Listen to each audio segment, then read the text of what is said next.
HTB family, how's it going? Welcome to Hold the Ball. Hope you guys are well. Thanks again for joining in, for tuning in. Yes, it is it's a review and a grading as well here of England's squad, right? The three lines. Before I get into it, DJ, hit that intro.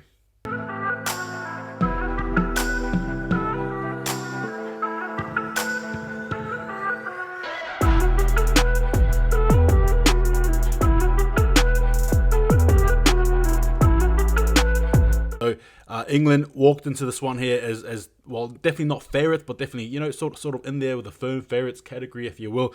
Obviously being a home game for them.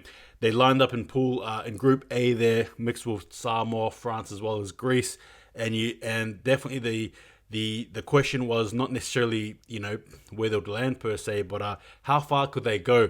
Their first game against Samoa, a lot of people had this game here as a game where England would probably lose. I think a lot of people were saying, but it was not meant to be. England rocked up, and they definitely showed up, beating Samoa there 60 points to 6, which I suppose set the tone there for the remainder there of the pool stages for them.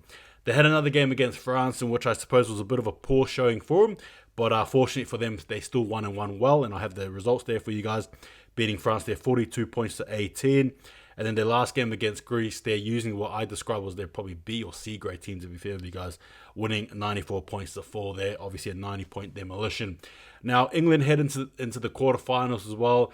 I suppose against Papua New Guinea, they're a much favoured, I suppose, result was probably on them, to be fair with you. I think a lot of people had England winning, and that was exactly what happened. They were too strong, they were dominant, they were tough.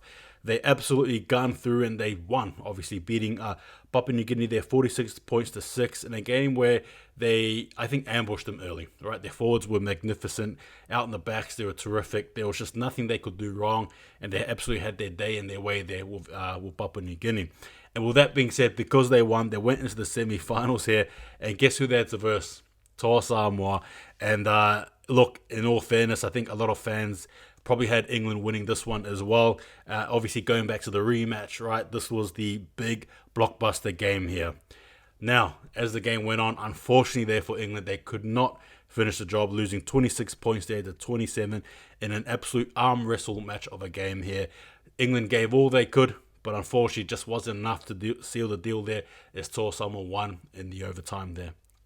England, for mine, I thought, they obviously had ambitions to go well and not finish in the semi-finals, but to actually win it all, in my opinion. And they had the squad to do it, right?